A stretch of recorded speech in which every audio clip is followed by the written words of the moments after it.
අයිබෝන් මේක තුලා ඉන්නේ Geek ස්කූල් YouTube channel එකෙන් එන Ubuntu lesson series එකේ 7 වෙනි වීඩියෝ එකත් එක්ක. ඉතින් මම දන්නවා මේ 7 වෙනි වීඩියෝ එක හරියට ගත්තොත් පළවෙනි වීඩියෝ එක වෙන්න ඕනේ. නමුත් මම බලාපොරොත්තු වෙන්නේ අතර මම මේ lesson series එක ගොඩක් වෙලා target කරේ දැන්ටපත් Linux install කරගෙන ඉන්න Linux දාගන්න අලුතෙන් ඕනේ නැහැ කියලා හිතන virtual box හරි නැත්නම් install කරගෙන හරි මොන හරි විදියට තියන් ඉන්න අයට මේ විශේෂයෙන් මේ command line interface එක එහෙම නැත්නම් command line එකට පොඩි guide එකක් දෙන්න තමයි මට ඕනේ. නමුත් පහුගිය videos ටිකේ comments වල පැය කිහිපයක් අතලද ගොඩ දෙනෙක් කියලා තිබුණා මේ Linux install කරගන්න විදිය ගැන පොඩි guide එකක් දෙන්න කියලා. ඉතින් මම මුලින්ම දේවල් ටිකක් කියන්නම්. මම මෙතනදී use කරන්නේ Ubuntu කියන එක. ඔයගොල්ලන්ට පොඩි Google search එකක් කරන්න පුළුවන් Ubuntu කියලා. මෙහෙම කරාට පස්සේ ඔයගොල්ලන්ට මුලින්ම link එකක් මෙන්න මේ වගේ එනවා. මෙන්න මේකට යන්න පුළුවන්. මේකට ගියාට පස්සේ මෙතන Ubuntu වල උඩ ඔයගොල්ලන්ට පේන්නේ නැතුව ඇති. මෙතන තියෙනවා download කියලා option එකක්. මේ download එකෙන් ගිහලා ඔයාලට බලා ගන්න පුළුවන් Ubuntu desktop මේ වෙද්දී තියෙන 22.04 කියන version එක. මෙන්න මේ version එක ඔයාලට download කරගන්න පුළුවන් ඔයාගේ desktop එකට. ඉතින් මේ විදිහට download වෙන්නේ image file එකක්.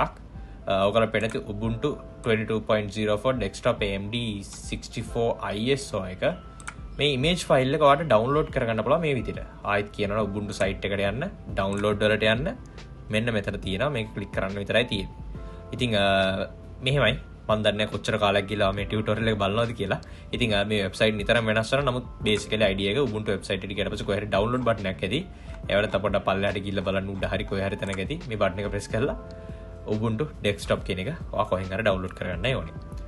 ඉතින් දෙවනි සහ වැදගත්ම දේ තමයි මම මෙතන මේ install process එක පෙන්නනවා. හැබැයි මම වීඩියෝ කරපු එකක් නෙමෙයි. KSK Royal කියලා channel එකකින් මම මේ වීඩියෝ එක මෙතනින් එහාට අරගන්නේ. ඉතින් ඊට කලින් ඒක පෙන්වන්න කලින් විශේෂම කතා කරන්න ඕනේ දේ තමයි Ubuntu එක අපිට install කරන්න පුළුවන් ක්‍රම කිහිපයක් තියෙනවා. මෙතනින් පළවෙනිම ක්‍රමය තමයි අපිට පුළුවන් Ubuntu එක install කරන්න virtual box එකට. virtual box කියන්නේ මොකක්ද කියලා දන්නේ නැත්නම් Google search කරන ඔයගලට මෙන්න මේ virtual box එක download කරගන්න පුළුවන්. මේක ඇත්තටම computer එක ඇතුලේ කියන්නේ Windows උඩම ඔයාලට මේ විදිහට ඔයාලට Ubuntu run කරන්න හැකියාව තියෙනවා. ඉතින් virtual box කියන එක හරහා run කරත් ඔයාලට සම්පූර්ණයෙන්ම කිසිම ප්‍රශ්නයක් වෙන්නේ නැහැ. ගොඩාක් අය විශේෂයෙන්ම ඔයාලට මේක ඉගෙන ගන්න විතර නම් purpose එක තියෙන ගොඩක් අය මේක use කරනවා. හැබැයි මම එතරම් virtual box වල fan කෙනෙක් නෙමෙයි. මොකද virtual box එක හොඳයි ප්‍රශ්නයක් නැහැ. හැබැයි මම එච්චර fan කෙනෙක් නෙමෙයි. මට ඕනේ ඒක experience එක සම්පූර්ණ කරගන්න. ඒක නිසා වෙන්නේ නැති මම එච්චර virtual box එකට එච්චර ප්‍රියතාවයක් නැහැ. දෙවෙනි ක්‍රමය තමයි ඔයාලට පුළුවන් pen drive එකකට install කරගන්න Ubuntu එක. ටිකක් අමුතුයි වගේ තේරෙනවා ඇති. නමුත් විශ්වාස කරන්න pen drive එක පුළුවන් ඇත්තටම. pen drive කියන්නේ නිකන් ගොඩාක් slow pen drive එකක් ගන්න එපා. ගොඩක් ගණන් අඩුවට හම්බෙලා. නමුත් අඩුම තරමේ GB 16ක්වත් තියෙනවා නම් ඔයාලට ඔයාගේ pen එකට Ubuntu install කරගන්න පුළුවන්. මම කියන්නේ bootable විදිහට හදාගන්න නෙමෙයි. ඔයාගේ කෙලිම pen එකටම ඔයාලට පුළුවන් Ubuntu install කරන්න. එහෙම වුණොත් ඔයාගේ pen එක නිකන් connect කරලා ඔයා ඒ connect කරන ඕන computer එකකින් ඔයාලට pen එකේ තියෙන Ubuntu files access කරන්න පුළුවන්. මේකේ පොඩි පොඩි දුර්වලතා තියෙනවා. නමුත් ඔයාලට සාමාන්‍ය විදිහට Ubuntu ඕනම computer එක ඔයාගේ use කරන්න කියලා තියෙනවා. ඔයාලට තියෙන ඔයාගේ pen drive එක යන්නේ නැතර අරන් යන්න විතරයි. ඔයාලට computer එකෙන් යන්න ඕනේ නැහැ. මෙහෙම වාසියක් තියෙනවා. හරි. මේ දේවල් දෙක අමතරව මම recommend කරන ක්‍රමය තමයි තුන්වෙනි එක. ඔයාලට පුළුවන් Ubuntu install කරන්න. දැන් ඔයා image file එක download කරගත්තනේ. දැන් image file එකත් එක download කරගන්න ඕනේ Rufus කියලා software එක. මේක ගැන මම කලින් මගේ main channel එකේ නම් කතා කරලා තියෙනවා RUFUS. මේ Rufus එක ඔයා download කරගන්න මෙන්න මේ වගේ පොඩි software එකක්. දැන් ඊළඟට ඔයාලට කරන්න තියෙන්නේ Rufus එක open කරගන්න එක. Rufus එක open කරගත්තාට පස්සේ ඔයාලට පුළුවන් මම කලින් කිව්ව විදිහට මම වෙන කෙනෙක්ගේ වීඩියෝ මෙතනදී use කරන්නේ. ඔයාලට පුළුවන් select කරනවා වගේ pen drive එක මෙතනදී pen drive එක select කරලා ඔයාලට පුළුවන් ඊළඟට select කියන button එකක් තියෙනවා. එතනදී ඔයාලට අර download කරපු ISO file එක දෙන්න. ඊළඟට මට මතක විදිහට මෙතනදී ඔයාගේ මොකක් හරි pop up එකක් අහනවා. ඒක මෙතන පෙන්නන්නේ නැහැ. ඒ pop up එකේදී අහනවා මොකද්ද කරන්න ඕනේ කොහොමද file එක copy කරන්න ඕනේ කියලා. එතන recommended කියලා method එකක් තියෙනවා. අනේ method එක select කරන්න එහෙම දෙයක් ඇහුවොත්. ඔයාලට මේ විදිහට ඔයාලට image file එක දෙන්න පුළුවන්. මේ විදිහට image file එක දීලා ඔයාලට කරන්න තියෙන අනිත් දේවල් තියෙන විදිහටම තියන්න. කිසිම ප්‍රශ්නයක් නැහැ. තියලා start කියන button එක press කරන්න. කිසිම මේ තියෙන දේවල් වෙනස් කරන්න යන්න එපා. කෙලින්ම මේ තියෙන දේවල් තියලා start කියන button එකට press කරන්න. මේ විදිහට press කරාට පස්සේ ටික වෙලාවක් යද්දි ඔයාලට මෙන්න මේ වගේ pop up එකක් එයි. ඒ pop up එකේදී ඔය පළවෙනියට තියෙන write in ISO image mode කියන එකම තියලා next කරගෙන යන්න. ඒකට කරන්න තියෙන වැදගත්ම දේ තමයි ඔයාගේ partition settings වලට යන එක. ඔයාලට පුළුවන් disk mgmt.msc කියලා command prompt එකේ මේ විදිහට type කරලා enter කරන්න. එහෙම නැත්නම් ලේසිම විදිය තමයි ඔයාලට පුළුවන් search එකේ පවා partition කියලා type කරත් disk partition කියලා එනවා බලා ගන්න පුළුවන්. මෙන්න මේ වගේ එකක්. මේකේ පාටිෂන් එකක් ආවට පස්සේ බලන්න ඔයාගේ hard disk සමහරකට වෙනම hard disk එකක් වැඩිපුර තියෙනවා. ඔයාලට මේක කෙලින්ම මේක use කරන්න පුළුවන්. ඔයාලට Ubuntu install කරගන්න. ඒක ප්‍රශ්නයක් නෑ. හැබැයි මම අද කතා කරන්නේ මොකද්ද? මම අද කතා කරන්නේ Windows එක්ක Ubuntu දෙකම එකපාර install කරගන්න. ඒ කියන්නේ dual boot විදියට. ඒකට ඔයාලට computer on එකදී තෝරගන්න පුළුවන් එක්ක ඔයාලට Ubuntu දෝනේ Windows දෝනේ කියලා. ඉතින් මෙතනදී ඔයාලට කරන්න තියෙන්නේ එක partition එකක් select කරගන්න. ඔයාලට මොකක් හරි එක hard disk එක නම් තියෙන එක partition එක නම් තියෙන්නේ. මේ partition එක right click කරන්න පුළුවන්. එහෙම නැත්නම් වෙන partition එකක් තියෙනවා. මේ partition එක කෙලින් මේ වැඩේට පාවිච්චි කරන්න පුළුවන්. ඔයාලට කරන්න තියෙන එක right click කරන්න. right click කරලා ඉවර වුණාට පස්සේ ඔයාලට පුළුවන් අවස්ථාවක් තියෙනවා. ඔයාලට මේ විදිහට volume එකේ කොටසක් වෙනම වෙන් කරගන්න. එතකොට shrink volume කියන එකේ shrink space කියන එකේ ඕගලන්ට පුළුවන් යම්කිසි space එකක් මේකට වෙන් කරන්න. ඉතින් මෙතනදී ඔයාලට අඩුම තරමේ GB 30කට එහා පැත්තේ ප්‍රමාණයක් පාවිච්චි කරන්න. දැන් උදාහරණයකට මම GB 240ක SSD එකක් use කරලා තියෙන එක Linux පාවිච්චි කරන ප්‍රමාණය අනුව උදාහරණයකට අඩුම GB 30ක්වත් use කරන්න. ඉතින් recommend කරන GB 50ක් විතර යන්න පුළුවන් නම් ගොඩක් හොඳයි normal hard එකක හරි. ඉතින් මේ විදිහට පුළුවන් partition එකක් create කරන්න. මෙතනදී ඔයාලට ඕනේ ස්පේස් එක දාලා ඔයාලට පාටිෂන් එක ක්‍රියේට් කරලා පස්සේ ඔයාලට මේ පාටිෂන් එක වෙනම බලා ගන්න හම්බ වෙනවා. ඒ පාටිෂන් එක ඔයාලට මේ විදිහට අන්ලොකේටඩ් ස්පේස් එකක් විදිහට බලා ගන්න හම්බ වෙනවා. දැන් ඔයාලට තියෙනවා කම්පියුටර් එක රීස්ටාර්ට් කරන්න. රීස්ටාර්ට් කරන අතරතුරේදී ඔයගේ පෙන් එක කම්පියුටරට කනෙක්ට් කරලා මම හිතනවා තියෙන්නේ කියලා. ඒ පෙන් එක දැන් බූටබල් විදිහට හැදිලා තියෙන්නේ. දැන් ඔයාලට කරන්න තියෙනවා ඔය කම්පියුටරේ බූට් මෙනු එකට යන්න. බූට් මෙනු එකට යන කී එක මොකක්ද කියලා මට හරියටම කියන්න බෑ. ඒක කම්පියුටර් එක අනුව වෙනස් වෙනවා. නමුත් F1 ඉඳන් F12ට තියෙන කීස් වලින් එකක් හරි ඩිලීට් කී එක හරි තමයි ගොඩක් වෙලාට වෙන්න ඕනේ. ඔයාගේ මොනිටර් එකේ ගොඩක් වෙලාට පෙන්නයි මොකද්ද ඔබන්න ඕනේ කියලා. බූට් මෙනු එකට හරි BIOS setup එකට හරි ගිහිල්ලා ඔයාගේ පෙන් එක බූට් කරගන්න ඕනේ වෙනවා.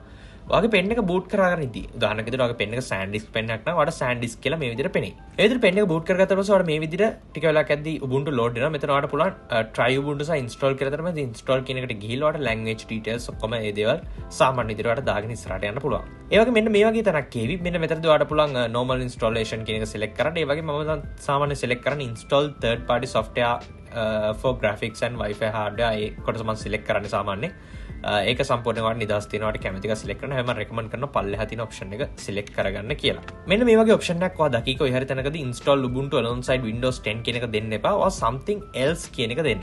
something else කියන එක දුන්නාට පස්සේ අපිට වෙනම අපි හද partition එක select කරගන්න හැකියාවක් තියෙනවා. ඊළඟට අපිට පුළුවන් මෙන්න මෙතනින් අපේ installation එක කොහොමද වෙන්නේ කියලා තෝරන්න.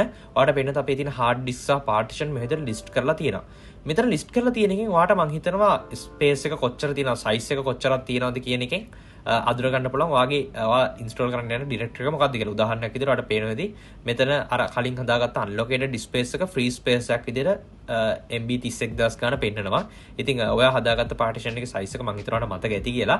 ඒක free space එකක් විදිහට unallocated space එකක් විදිහට පෙන්නන නිසා ඔයාට ඒක ගොඩක් පස්සෙන් ඒකට ගිහිල්ලා මෙතන පල්ලෙහා තියෙන plus button එක මේ plus button එක press කරන්න තියෙන්නේ. මේ විදිහට plus button එක press කරලා ඔයාට අලුතෙන් partition එකක් create කරන්න පුළුවන්. මේ partition එක create කරද්දී ඔයාට ඕනේ size එක select කරන්න අපිට GB 30ම ගන්න එපා. මෙතනින් GB 25ක් විතර ප්‍රමාණයක්. ඒ කියන්නේ GB 5ක 10ක විතර ප්‍රමාණයක් ඉතුරු කරගන්න. ඒක අපිට ඉස්සරහට ඕන වෙනවා.